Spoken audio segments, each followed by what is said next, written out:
everyone. I'm Elaine Quijano. Thank you for joining us for our special coverage of day one of the 2020 Republican National Convention. It was the Republicans' turn to present their case to Americans Monday night about why President Trump should remain in the White House for the next 4 years. The Republican National Convention kicked off earlier in the day in Charlotte, North Carolina, where delegates participated in an in-person roll call and officially renominated President Trump and Vice President Mike Pence. The theme for the first night was Land of Promises. Speakers praised President Trump's leadership and his handling of the pandemic, while most of them criticized the Democratic Party's presidential nominee, Joe Biden, and attacked his proposed policies. Florida Congressman Matt Gaetz likened the prospect of Joe Biden's election to a horror movie, while he praised President Trump's vision for the country. The president and his supporters also touted his response to the coronavirus while standing alongside frontline workers in the White House. A nurse from Virginia and a COVID-19 patient also praised his leadership on the pandemic.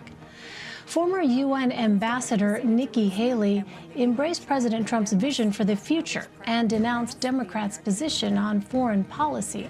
And the president's eldest son, Donald Trump Jr., defended his father's record on the economy. He tried to remind voters of the country's gains before the coronavirus pandemic struck. Here's some of what you may have missed.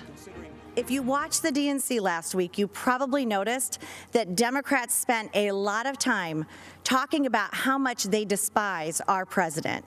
But we heard very little about their actual policies. The truth is, there's only one person who has empathized with everyday Americans and actually been fighting for them over the past 4 years, and that is President Donald Trump. Settle for Biden. That's the hashtag promoted by AOC and the socialists. The Woketopians will settle for Biden because they will make him an extra in a movie written, produced, and directed by others. It's a horror film, really. They'll disarm you, empty the prisons, lock you in your home, and invite MS-13 to live next door. And the police aren't coming when you call. In Democrat-run cities, they're already being defunded. Look at what's happening in American cities. Cities all run by Democrats. Crime, violence, and mob rule. Democrats refuse to denounce the mob, and their response to the chaos? Defund the police, defund Border Patrol, and defund our military. And while they're doing all this, they're also trying to take away your guns. Look at the positions they've taken in the past few months. Democrats won't let you go to church, but they'll let you protest. Democrats won't let you go to work, but they'll let you riot. And Democrats won't let you go to school, but they'll let you go loot. The Democratic Party does not want black people to leave their mental plantation. We've been forced to be there for decades and generations. This is no time for sleeping in the basement. Joe Biden has had 47 years to produce results. But he's been all talk and no action, just like so many of the Democrats who've been making promises to the black voters for decades. Then the president did what he said he would do. He took action. He formed a school safety commission that issued dozens of recommendations to make schools safer. But I'll bet you never heard about that. Instead, the media turned my daughter's murder into a coordinated attack on President Trump, Republicans, and our Second Amendment. I truly believe the safety of our kids depends on whether this man is reelected. Whether it's the defunding of police, ending cash bail so criminals can be released back out on the streets the same day to riot again, or encouraging anarchy and chaos on our streets. It seems as if the Democrats no longer view the government's job as protecting honest citizens from criminals, but rather protecting criminals from honest citizens. These are the policies that are coming to a neighborhood near you. So make no mistake, no matter where you live, your family will not be safe in the radical Democrats' America. Rioters must not be allowed to destroy our cities. Human sex drug traffickers should not be allowed to cross our border. The same socialist policies which destroyed places like Cuba and Venezuela must not take root in our cities and our schools. Anarchists have been flooding our streets, and Democrat mayors are ordering the police to stand down. The Democrat mayors pretend it's not happening. They actually called it a summer of love. And that brings me to another important principle. Every American must be free to live without fear of violence in your country, in your communities, and in your homes. In much of the Democratic Party, it's now fashionable to say that America is racist. That is a lie. America is not a racist country. We seek a nation that rises together, not falls apart in anarchy and anger.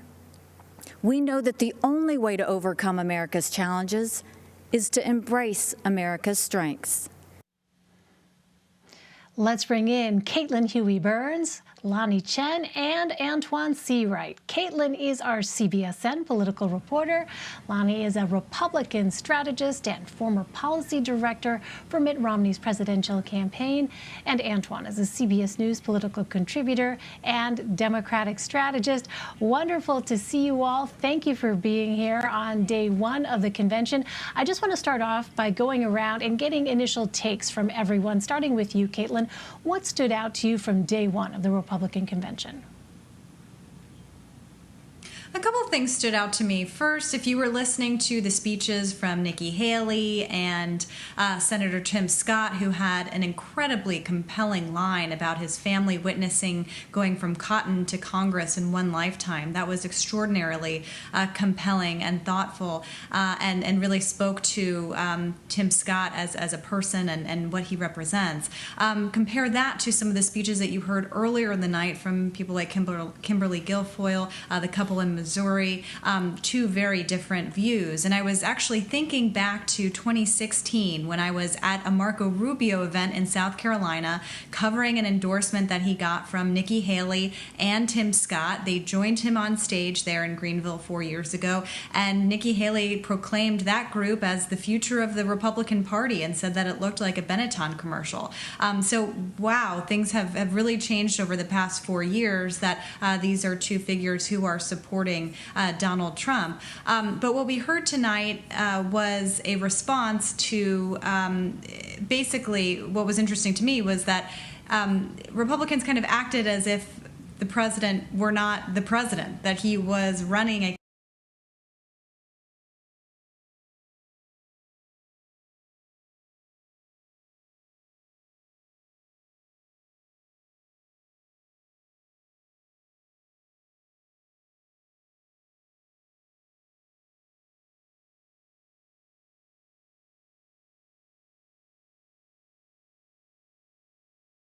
trying to get on what the economy looked pandemic.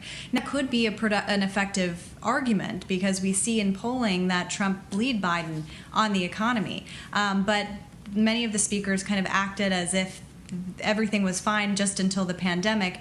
And we know also that voters are judging Trump's handling of the pandemic poorly, and that's also helping Joe Biden's rise in some of these battleground state polls.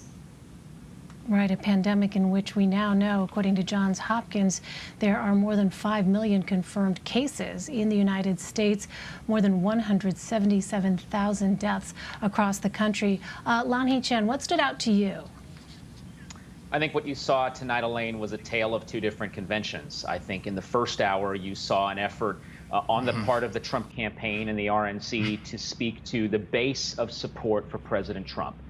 You saw a number of speeches that really tried to animate and mobilize that base. And I think that was one of the things that they wanted to do coming into this week, to make sure that the president's supporters were able to hear enough red meat, so to speak, to get them excited and interested to turn out and to mobilize ahead of the November elections.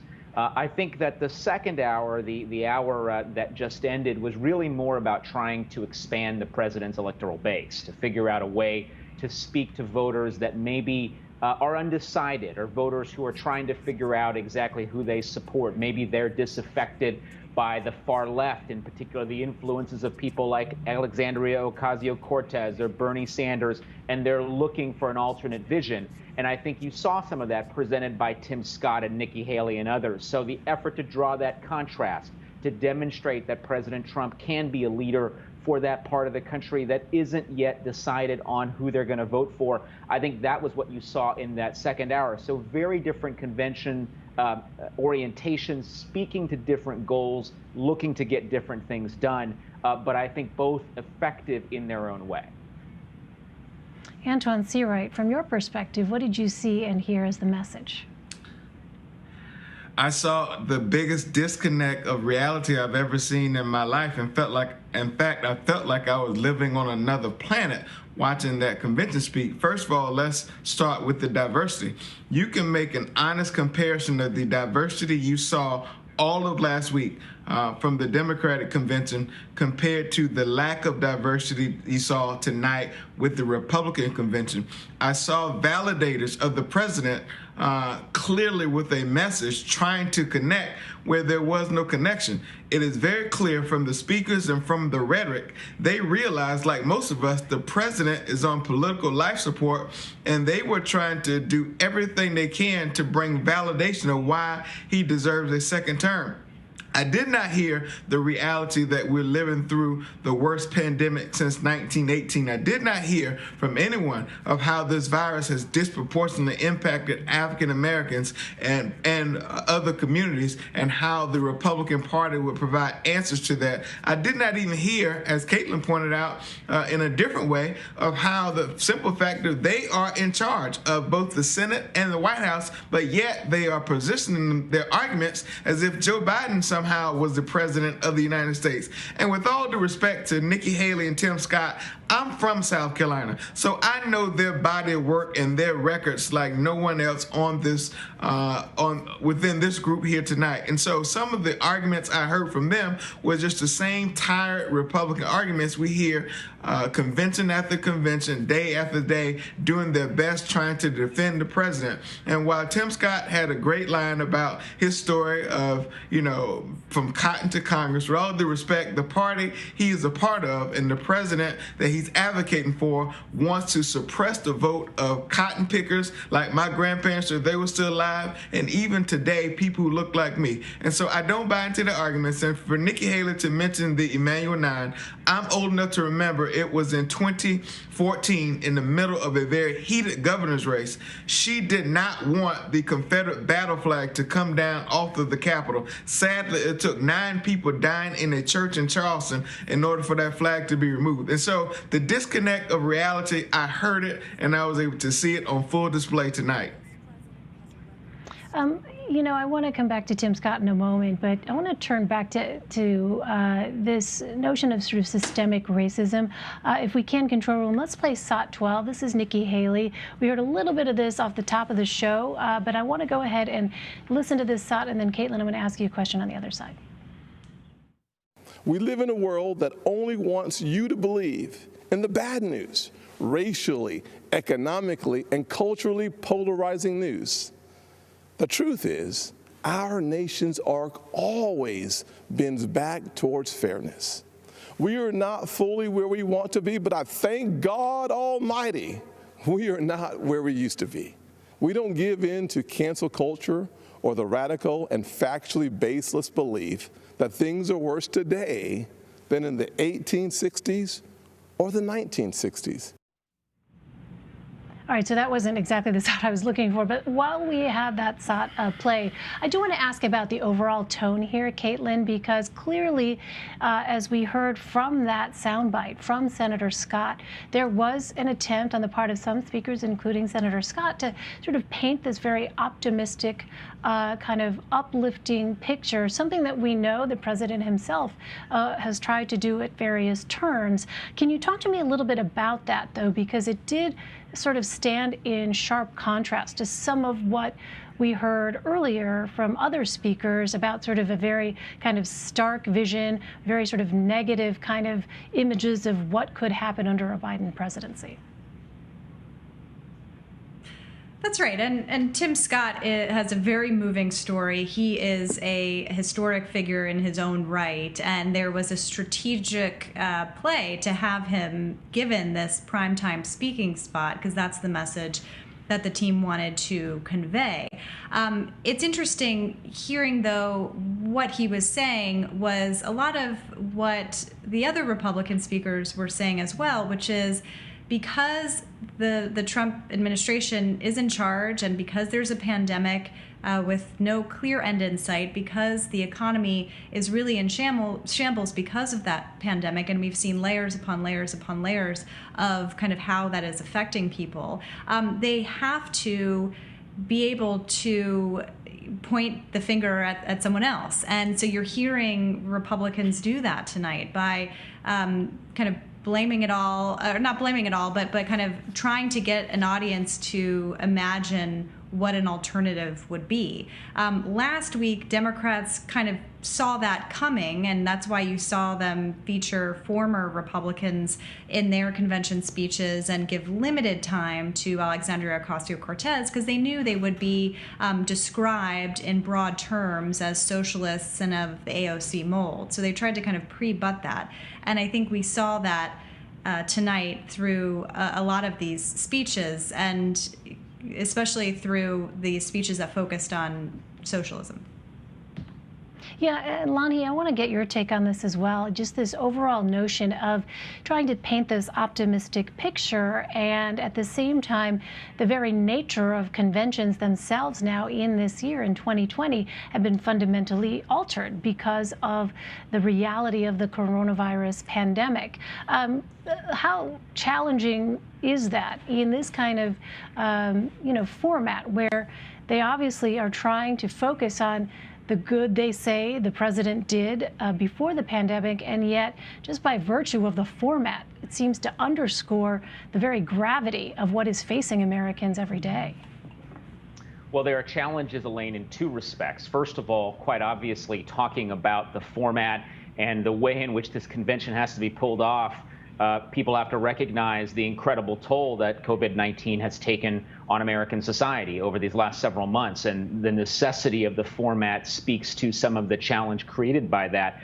But also looking ahead, painting an optimistic picture at a time when the virus is still very much a part of people's lives, if not directly, certainly they're feeling the impacts of it, whether economic or their kids not being able to go to school, or looking ahead, thinking about when life will return to life as normal. I think all of those questions are implicated by what's going on right now. So there is a huge influence and a very difficult task that Republicans and Democrats had the same challenge last week. I do think that what we saw today was high production value, an effort to turn people's attention to maybe what could be instead of what is or what was. And I think that's the best one can do under the circumstances.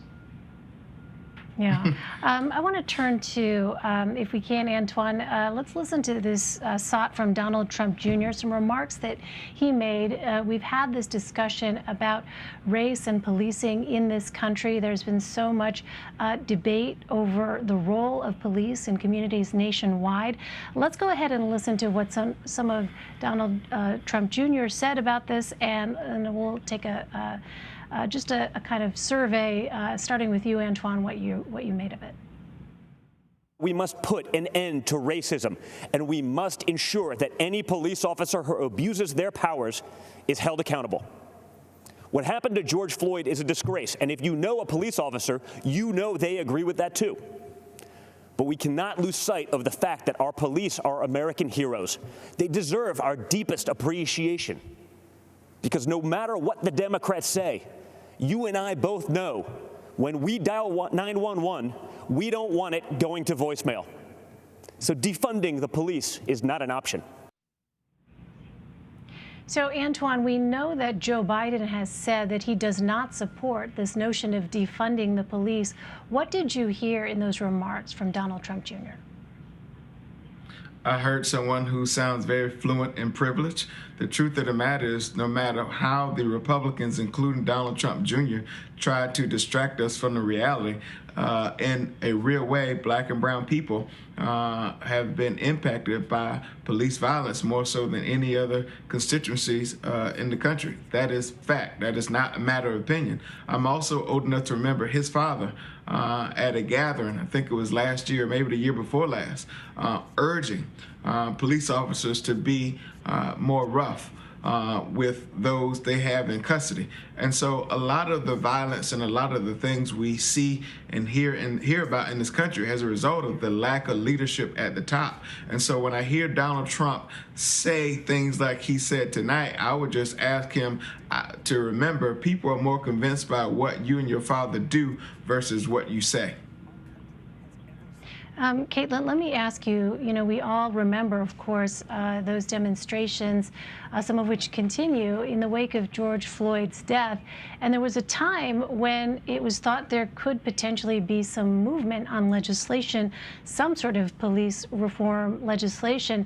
Remind us what happened there, and is there any kind of sense that there may be kind of movement on this issue in this, in this year, because you have a lot of folks who were very hopeful at one point, and you don't seem to hear too much about it now. That's right. It seems like a distant memory when the House came up with the Democrats in the House came up with a policing proposal, and the White House also came out with a proposal. As everyone on this panel knows, the worst thing for legislation on Capitol Hill is time. And quite frankly, lots of time has passed, and there hadn't been, I think for something like this, there needed to be some leadership from the White House to be able to bring a lot of these different factions together. So that has really fallen to the wayside, and the arguments on all sides of this have kind of become entrenched. You have, as you heard tonight, several speakers talking about this defund the police aspect, and really kind of playing that up, even though Joe Biden does not support defunding the police and supports rearranging some funding, which is kind of at the heart of that. But it does show kind of how this, as well as lots of other really tough issues, have become politicized and polarized, and even more difficult to gain any traction on, especially in an election year. Hey, Elaine, can I just remind people? Yeah, go ahead, Antjuan.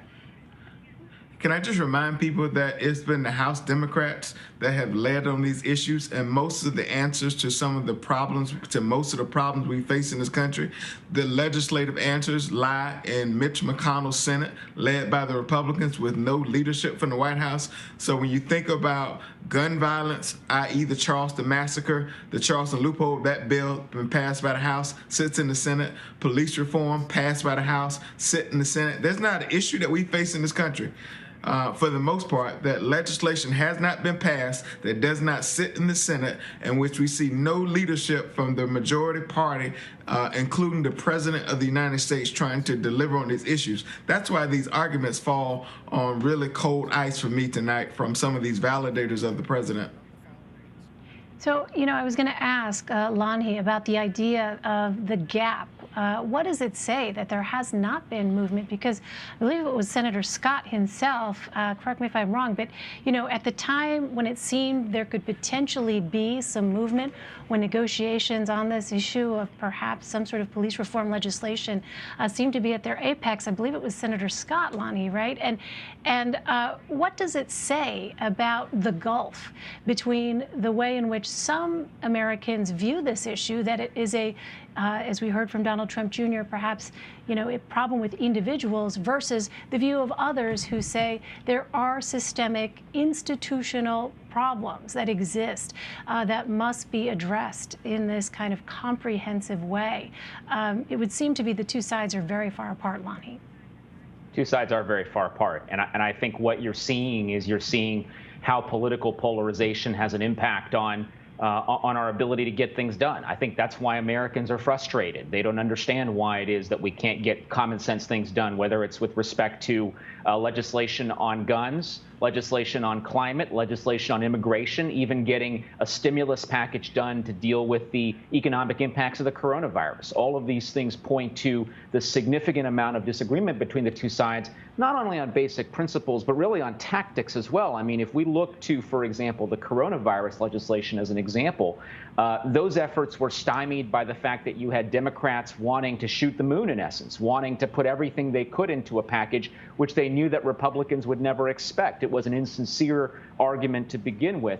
And there are probably examples of that writ large as well in other issue areas. So that the idea that one party alone is to blame or one party's lack of leadership is to blame on this is a misapprehension of what's going on. What you have is both sides deciding rather cynically that in an election year, they're not interested in really working together to get things done. And so things that are urgent priorities, like, for example, addressing some of the issues that were surfaced by the protests following George Floyd's murder, some of those issues haven't been addressed. And I think that is the price that Americans are paying for the kind of polarization we're seeing.